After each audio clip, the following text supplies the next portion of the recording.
纵观整个高达故事线，好像都有一种感觉，就是金色的外甲能反弹光束。虽然这是百世开的头，然而百世的外甲只是耐光束涂层而已，远没有到佛晓这般反弹一切离谱。剧场版里更是实锤了可以硬刚镇魂曲，简直无力吐槽。那万代也是鸡贼的变相再版了这台 M2 魂，修改了一些细节的遗影，只可惜根本抢不过美妆大队，即使如今第二批发货，现货价也还是1500左右。那今天就让我来开箱看看这东西到底有什么魔力吧。那这台佛晓采用的是全身电镀，和之前百世的那种金色全涂装不一样，这可是真的镜面烤漆啊。那为了表示尊重呢，手套就必须要安排一下啦。另外，如果你上镜前已经不小心把玩过一下的话，可以用擦镜头的绒布或者湿纸巾片擦一下这个漆面。当然说是这么说啊，实际的操作下来，我发现这样粗略的擦其实根本擦不干净的。那如果大家觉得太累太麻烦的话，可以送来给我帮你玩啊，不是啊，帮你擦。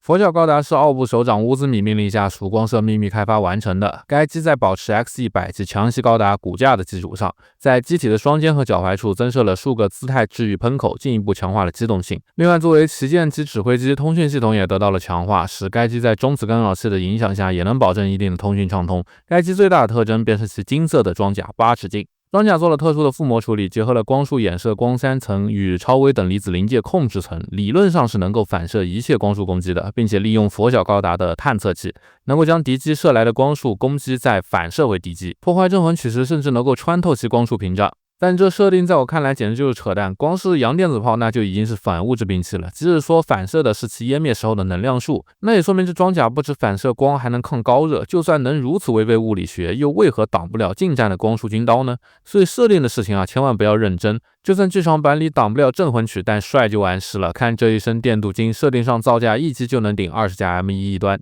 也难怪土豪金总是遭遇大家的疯抢。不过虽然说是电镀，但缩胶水纹啥的依然在，这电镀完以后更是放大了这些纹理，加上把玩后的指纹印和落灰，细看的话还是有点辣眼睛的。另外和出版相比，右肩的奥布军 logo 换成了 Campus 的，另外红色胸甲上的标志也没有了白色的羽毛，头部的火神炮这次涂成了黑色，侧面的一排遗印这次也被取消了。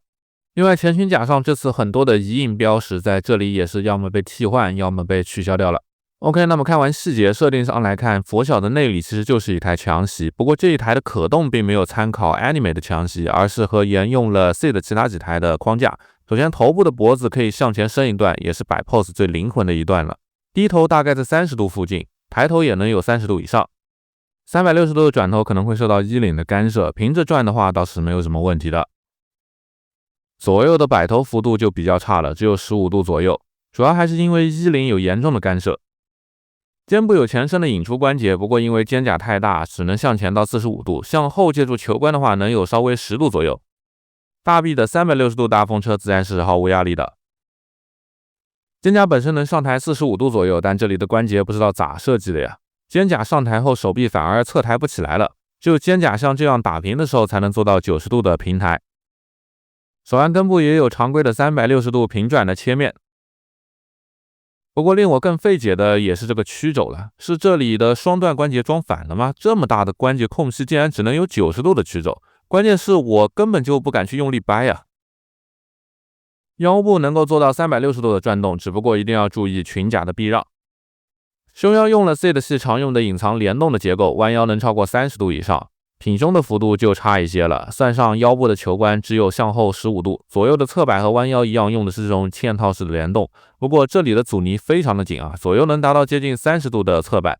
裙甲的可动很不错，前裙甲能做到完全的上抬90度。侧裙甲的这个内部关节很有意思啊，是一个偏置扳手型的两段球关，并且里面做了一段开槽，就能这样立起来。后裙甲也能完全的上抬接近90度。由于裙甲的高可动幅度，腿部可动几乎是没有什么干涉的，前踢能达到略微超过90度的角度，后踢没有后裙甲的干涉，也能达到接近90度的幅度。侧抬也是标准的90度，毫无压力。大腿根部可以做到向前向后都有90度的平转，不过大腿甲太粗壮，需要抬起一段才能转。屈膝这里则是能完美的180度，小腿贴住大腿，整个联动的机构也是非常的漂亮啊。不过这里虽然很紧，万代的松骨病也是跑不掉的，我这次掰了2下，现在已经开始虚位了。小腿肚的后方也做了喷口展开的细节，不过里面的喷口就完全没有看到任何的涂装了。脚掌的前抬能到45度左右，幅度很不错。不过向后的幅度就是几乎没有了，勉强10度附近吧。脚尖这里能做到10度附近的上抬，应该只是虚位，主要还是向下能90度的摆出飞行的姿态。整个脚掌也能做到左右90度的平转，根部是一个球关。外侧的接地大概在20度以上吧，当然了，这个其实并不重要，重要的是向内的接地倒是能做到接近45度。只可惜不知火装备是宇宙级，摆 pose 的话几乎是用不到地上动作的。可动整体而言，除了90度的曲肘，其他都能算得上是很优秀了。再来看到配件，首先就是这一方地台了，祖传的地台加佛晓的烫金 logo 文字，没什么新鲜的玩意儿。地台表面则是被我不小心磨花了一点。唯一值得一说的就是这个透明蓝色的浮游炮支架插装了，这玩意儿有个非常严重的问题，就是和龙骑兵对接的时候，这个球关碗口的部分非常容易开裂然后断掉，把玩的时候一定要避免过度的摆弄。套这个龙骑兵喷射特效也是先取下前面的连接部分套在后面，不过这个特效真的是非常的次，容易见血啊，不要问我怎么知道的。然后就能把这根棍子插到这个章鱼博士一样的连接件上了，整个球关的活动范围还是不错的。然后就能固定在支架的后端，前端连接的就是佛晓的本体胯部。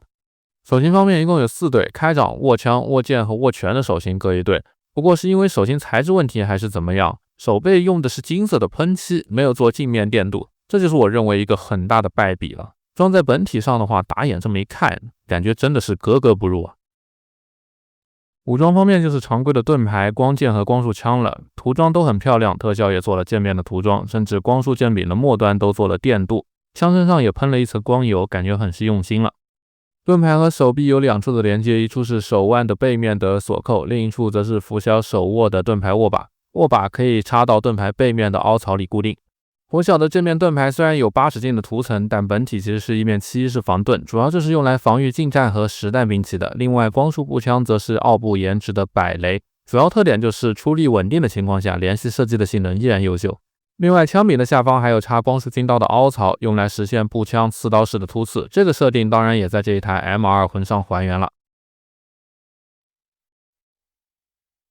另外 73J2 式的光束剑开发应该多少吸纳了 Freedom 的资料，所以也能做到像这样两边取出来背对背的双头接上。不过这玩意儿的公差是不是错的有点太离谱了呀？根本就没办法这样挂在腰间。终于来到这台佛晓最后的重头戏了，也就是这一套不知火背包。首先这套背包的开发时间应该是在亚金杜维战役之后，毕竟这几门龙骑兵除了也具备80进的装甲之外，还有一门主炮口和2门副炮口，而且在战场上还能像骡子一样生成光束保护罩，加上80进又能弹反，光枪点浮游的绝技都在这里被掐死了。背包本身也自带2门推进器，和本体组合的时候要先做一些简单的变形。不过这么逆天的背包设定上并没有明确其功能的方式，毕竟打龙骑兵的时候其他都可是核能级啊，更显得这玩意儿很奇葩了。这里的组合用了3个卡扣，比 Anime 的强袭要紧实不少。那么组合完毕后大概就是这样了。其实不知火的体积是非常大的，加上重量也不轻，这样站在地上需要明显的前倾来保证重心的平衡。不过远观这一坨金灿灿的话，这个打灯下也真的是越看越帅啊。可动的话，背包两侧的推进器和主体的球关是相连的，有一定的摆幅，也能360度的转动。